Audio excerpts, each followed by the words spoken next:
కోర్టులో అందరూ కూర్చొని ఉంటారు. జడ్జి గారు కోర్టుకు వస్తారు. రవికిరణ్ ని బోన్లోకి రావాల్సిందిగా కోరుతున్నాం అని చెప్పి జడ్జి గారు అంటారు. రవికిరణ్ గారు, మిమ్మల్ని కోర్టుకు ఎందుకు పిలిచారో మీకేమైనా తెలుసా అని చెప్పి జడ్జి గారు అడుగుతూ ఉంటే, నా ఫ్రెండ్ కృష్ణప్రియకు సంబంధించిన కేసు కోర్టులో నడుస్తుందని తెలుసు, కానీ నన్నెందుకు పిలిచారో నాకైతే తెలీదు అని చెప్పి రవికిరణ్ అంటూ ఉంటే, నేను చెప్తాను అని చెప్పి లాయర్ భార్గవ్ తేజ్ అంటూ ఉంటాడు. జడ్జి గారు, నేను ఎస్పీ రవితో మాట్లాడొచ్చా అని చెప్పి లాయర్ అడగగానే ఎస్ ప్రొసీడ్ అని చెప్పి జడ్జి గారు అంటారు. ఎస్పీ గారు, మై సెల్ఫ్ భార్గవ్ ఎల్ఎల్బి, నా క్లయింట్ రాధా గోవిందం తరపు లాయర్ని అని చెప్పి చెప్తూ ఉంటాడు. మీ పేరు రవి, రవియేనా ఇంకేమైనా ఉందా అని చెప్పి లాయర్ అడుగుతూ ఉంటే, రవి కృష్ణ ఐపీఎస్ అని చెప్పి చెప్తూ ఉంటాడు. మీ పేరులో కృష్ణ, మీ ఫ్రెండ్ పేరులో కృష్ణ సగం అనమాట అని చెప్పి లాయర్ అనగానే, వాట్ డూ యు మీన్ అని చెప్పి ఎస్పీ రవికృష్ణ అంటూ ఉంటాడు. చెప్తాను, మీకు పెళ్ళైందా అని చెప్పి లాయర్ అడగగానే, ఇంకా కాలేదు అని చెప్పి రవికృష్ణ చెప్తూ ఉంటాడు. పెళ్ళి ఎందుకు చేసుకోలేదు? తగిన అమ్మాయి దొరకలేదా? లేకపోతే మీ ఫ్రెండ్ ఉండగా పెళ్ళి పెళ్ళం ఎందుకు అనుకున్నావా అని చెప్పి లాయర్ అడుగుతూ ఉంటే, what's wrong with you, what is this judge గారు అని చెప్పి రవికిరణ్ అడుగుతూ ఉంటే, లాయర్ గారు, మీ క్వశ్చన్స్ సూటిగా ఉండాలి అని చెప్పి జడ్జి గారు అంటారు. నా క్వశ్చన్స్ కి ఈ కేస్ కి సంబంధం ఉంది జడ్జి గారు అని చెప్పి లాయర్ అనటంతో ఎస్ ప్రొసీడ్ అని చెప్పి జడ్జి గారు అంటారు. లాయర్ గారు, మీకు మీ స్నేహితురాలు కృష్ణప్రియకు ఎప్పటి నుంచి సంబంధం ఉంది అని చెప్పి లాయర్ అడుగుతూ ఉంటే, అర్థం కాలేదు అని చెప్పి రవికృష్ణ అంటూ ఉంటాడు. మీకు మీ ఫ్రెండ్ కృష్ణప్రియకు ఎప్పటి నుంచి అక్రమ సంబంధం ఉందని అడుగుతున్నా అని చెప్పి లాయర్ అనటంతో ఇక ఎస్పీ రవికృష్ణకు కోపం వచ్చి, రే నిన్ను కోర్టులోనే షూట్ చేసి పడేస్తాను, నేను కృష్ణప్రియ జస్ట్ బెస్ట్ ఫ్రెండ్స్ మాత్రమే, మా ఇద్దరి మధ్య ఎటువంటి సంబంధం లేదు అని చెప్పి అంటూ ఉంటాడు. ఎస్పీ రవికిరణ్ గారు, కోర్టులో ఎలా బిహేవ్ చేయాలో మీకు తెలీదా? పవిత్రమైన పోలీస్ వృత్తిలో ఉండి ఇలా బిహేవ్ చేయటం కరెక్ట్ కాదని మీకు తెలీదా అని చెప్పి జడ్జి గారు అంటారు. సారీ జడ్జి గారు, అలా మాట్లాడేసరికి తట్టుకోలేకపోయాను అని చెప్పి రవికృష్ణ చెప్తూ ఉంటాడు. మీరిద్దరు ఎప్పటి నుంచి ఫ్రెండ్స్ అని చెప్పి లాయర్ అడగగానే, చిన్నప్పటి నుంచి మేము క్లాస్మేట్స్ అని చెప్పి ఎస్పీ రవికృష్ణ చెప్తూ ఉంటాడు. మరి అక్రమ సంబంధం ఎప్పటి నుంచి ఉంది? పెళ్లికి ముందా పెళ్లి తరువాత అని చెప్పి లాయర్ అడుగుతూ ఉంటే, ఇంకొకసారి నోటికి వచ్చినట్టు మాట్లాడితే ఊరుకోను అని చెప్పి అంటూ ఉంటాడు రవికృష్ణ. నేనేమి ప్రూఫ్స్ లేకుండా మాట్లాడట్లేదు అని చెప్పి లాయర్ అంటాడు. ఏం ప్రూఫ్స్ ఉన్నాయని ఇలా మాట్లాడుతున్నారు అని చెప్పి ఎస్పీ రవికృష్ణ అంటూ ఉంటే, లాయర్ ఫొటోస్ తీసుకొచ్చి చూపిస్తూ ఉంటాడు. ఆ ఫొటోస్ చూసిన ఎస్పీ రవికృష్ణ షాక్ అయి, ఇవి మార్ఫింగ్ చేసిన ఫొటోస్, నేను కృష్ణప్రియ ఇలా ఎప్పుడు కూడా మిస్బిహేవ్ చేయలేదు, ఎందుకంటే మా ఇద్దరి మధ్య ఉంది ఫ్రెండ్షిప్ మాత్రమే అని చెప్పి లాయర్ చెప్తూ ఉంటాడు.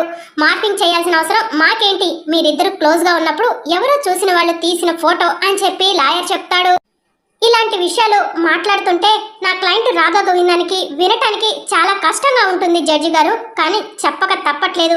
ఈ రవికృష్ణకు నా క్లయింట్ రాధా గోవిందం గారి భార్య కృష్ణప్రియకు అక్రమ సంబంధం ఉంది, అది ఎప్పటి నుంచి అంటే చదువుకునే అప్పటి నుంచి అని చెప్పి లాయర్ చెప్తూ ఉంటే, కృష్ణప్రియ వినలేక చాలా ఇబ్బంది పడుతూ ఉంటుంది. ఇక రాధా గోవిందం కూడా తల పక్కకు తిప్పేసుకుంటాడు. ఈ రవికిరణ్ కి కృష్ణప్రియ అంటే చాలా ఇష్టం, అందుకే తన ప్రేయసి పేరుని తన పేరులో కలిపేసుకున్నాడు అని చెప్పి లాయర్ చెప్తూ ఉంటాడు. అంతలా ప్రేమించుకున్న వీళ్ళిద్దరూ ఏదో కారణం చేత పెళ్లి చేసుకోలేకపోయారు. కాలక్రమేణా నా క్లయింట్ రాధా గోవిందానికి కృష్ణప్రియకు పెళ్ళైంది, కానీ రాధా గోవిందానికి కృష్ణప్రియకు మధ్య భార్యాభర్తల సంబంధం లేకపోవడంతో కృష్ణప్రియ మళ్ళీ తన లవర్తో అక్రమ సంబంధాన్ని కంటిన్యూ చేస్తూ వచ్చింది. అందుకే ఈ రవికృష్ణ కూడా పెళ్లి అనేది చేసుకోలేదు. పెళ్లి చేసుకున్న భార్య ఇచ్చే సంతోషాన్ని ఈ కృష్ణప్రియ ఇస్తుంది కదా, సరిపోతుందిలే అనుకున్నాడు అని చెప్పి లాయర్ చెప్పడంతో కృష్ణప్రియ ఎస్పీ రవికృష్ణ ఇద్దరు కూడా కళ్ళు మూసుకుంటారు వినలేక. యువర్ ఆనర్, నైతికంగా దిగజారిన మనిషే శ్రీమతి కృష్ణప్రియ. కంచె చేనును మేసినట్టు పోలీస్ అధికారి అయ్యుండి ఇలా చేయిస్తున్నది ఎస్పీ రవికృష్ణ అని చెప్పి లాయర్ చెప్తూ ఉంటే, యువర్ ఆనర్, ఆ లాయర్ గారు చాలా తప్పుగా మాట్లాడుతున్నారు అని చెప్పి కృష్ణప్రియ కోపంగా లేచి నుంచుంటుంది. జడ్జి గారు, మాకు కొంత టైం ఇవ్వండి, మేము ఏ తప్పు చేయలేదని ప్రూవ్ చేస్తాము అని చెప్పి కృష్ణప్రియ అడుగుతూ ఉంటుంది. వద్దు జడ్జి గారు, నా క్లయింట్ ఎన్నో నిద్ర లేని రాత్రులు గడిపాడు. అందుకే ఇక విడాకులు ఇవ్వాల్సిందిగా కోరుతున్నాను అని చెప్పి లాయర్ చెప్తూ ఉంటాడు. ప్లీజ్ జడ్జి గారు, నన్ను నేను ప్రూవ్ చేసుకోవటం కోసం ఒకే ఒక్క అవకాశం, ఇవాళ ఒక్క రోజు అవకాశం ఇవ్వండి జడ్జి గారు.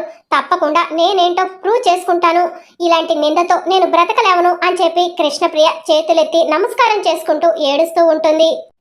ఒక్క రోజులో ఏం చేస్తారు జడ్జి గారు అని చెప్పి భార్గవ్ తేజ్ అంటూ ఉంటే, మిస్టర్ భార్గవ్, నీ ఎటకారం చాలు.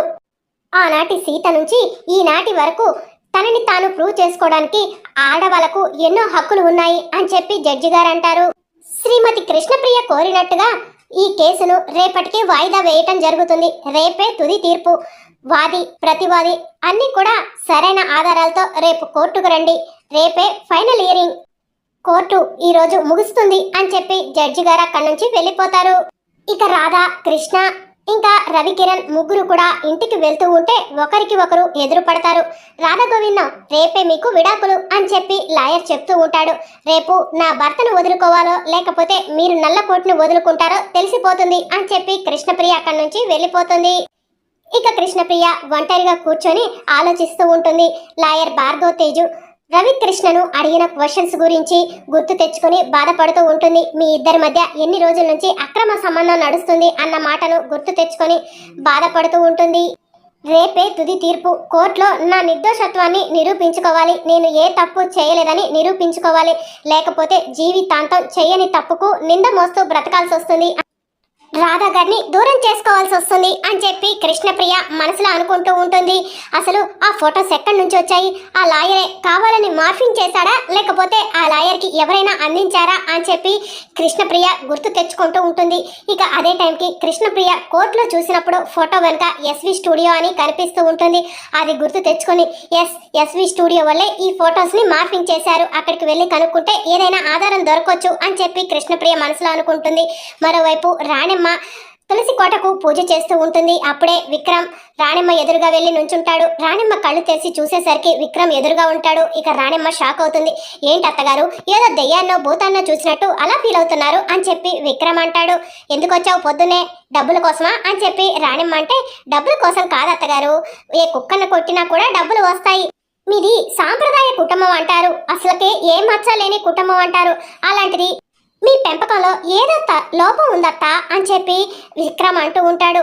ఏం మాట్లాడుతున్నావు? పొద్దున్నే తాగొచ్చావా ఏంటి అని చెప్పి రాణెమ్మ అనటంతో, నేను చెప్పే న్యూస్ ఏంటే మీరే తాగుతారు, మందు కాదు విషం అని చెప్పి విక్రమ్ అంటాడు. ఏం మాట్లాడుతున్నావు అని చెప్పి రాణెమ్మ అడుగుతూ ఉంటే, అక్కడ మీ రెండవ కూతురు విడాకులు తీసుకుంటుంది అంటే మీ అల్లుడు మీ కూతుర్ని వదిలేస్తున్నాడు, అదే నా సడ్డుగుడి అని చెప్పి విక్రమ్ అంటూ ఉంటే, ఎక్కడ అని చెప్పి రాణెమ్మ అడుగుతుంది. విడాకులు ఎక్కడ తీసుకుంటారత్త? కోర్టులో. రండి వెళ్దాం చూపిస్తా అని చెప్పి విక్రమ్ అంటాడు. ఇక మరోవైపు కోర్టులో రాధా గోవిందం ఒక బోన్లో, కృష్ణప్రియ ఒక బోన్లో నుంచుంటారు. ఎస్ ప్రొసీడ్ అని చెప్పి జడ్జి గారు చెప్పడంతో, జడ్జి గారు, నా క్లయింట్ ఏ కారణం చేత అయితే విడాకులు తీసుకోవాలనుకుంటున్నాడో ఆ కారణాలన్నీ కూడా, వాటికి సంబంధించిన ఆధారాలన్నీ మీ ముందు ప్రవేశపెట్టాం. వాటన్నిటిని ఒక్కసారి చూసి నా క్లయింట్కి విడాకులు ఇవ్వాల్సిందిగా కోరుతున్నాను అని చెప్పి లాయర్ భార్గవ్ తేజ్ అంటూ ఉంటాడు. శ్రీమతి కృష్ణప్రియ, మీరేమైనా చెప్పాలనుకుంటున్నారా అని చెప్పి జడ్జి గారు అనటంతో కృష్ణప్రియ ఆలోచిస్తూ ఉంటుంది. ఎస్ జడ్జి గారు, నేను చెప్పాలనుకుంటున్నాను అని చెప్పి ఎస్పీ రవికృష్ణ అంటూ ఉంటే, మీరు ఏదైనా చెప్పాలంటే బోన్లోకి వచ్చి నుంచోండి అని చెప్పి జడ్జి గారు చెప్తారు. ఈ సృష్టిలో స్వచ్ఛమైనది ఏదైనా ఉందంటే అది స్నేహం అని అందరూ అంటూ ఉంటారు. అలాంటి స్వచ్ఛమైన స్నేహం మీద కూడా ఇలాంటి వాళ్ళు బురద చల్లాలని చూస్తున్నారు. అసలు కృష్ణప్రియ గురించి చెప్పాలంటే గనక కొంచెం కాదు, చాలా ఉంది. కృష్ణప్రియ నా రోల్ మోడల్. సాధారణ కుటుంబంలో పుట్టి పెరిగి ఎన్నో విషయాల్లో చాలా ముందు చూపుతూ ఉంటుంది. మా ఇద్దరి స్నేహం ఎప్పుడు కూడా హద్దులు దాటలేదు. తన కుటుంబం కోసం చిన్నప్పటి నుంచి ప్రతిసారి కూడా కష్టపడుతూనే ఉంది. తన అమ్మా నాన్నల కోసం, తన అక్క చెల్లెల కోసం తన జీవితాన్ని ఫలంగా పెట్టి పోరాడుతూ ఉంది.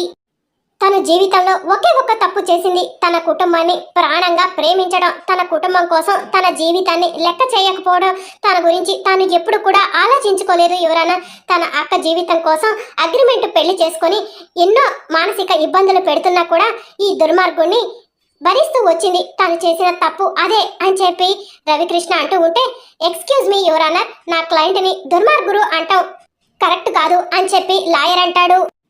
మీ క్లయింట్ని దుర్మార్గుడు అన్నందుకే అంత కోపం వచ్చిందే. మరి నా స్నేహితురాలు కృష్ణప్రియను మీరు ఎలాంటి పదజాలం వాడారో మీకు గుర్తుకొస్తున్నాయా లాయర్ గారు అని చెప్పి రవికిరణ్ అంటూ ఉంటాడు. నా స్నేహితురాలు కృష్ణప్రియ గురించి చెప్పాలంటే తను ఒక మంచి సిస్టర్, మంచి కూతురు, మంచి స్నేహితురాలు, మంచి స్త్రీ. నా రోల్ మోడల్ కూడా కృష్ణప్రియే అని చెప్పి రవికిరణ్ చెప్తూ ఉంటే ఇక రాధా గోవిందన్ తలదించుకుంటాడు. మరి అప్కమింగ్ ఎపిసోడ్లో ఏం జరగబోతుందో తెలుసుకోవాలనుకుంటున్నారా? అయితే ఛానల్ను సబ్స్క్రైబ్ చేసుకొని సపోర్ట్ చేయడం మర్చిపోకండి. Thank you for watching. By by.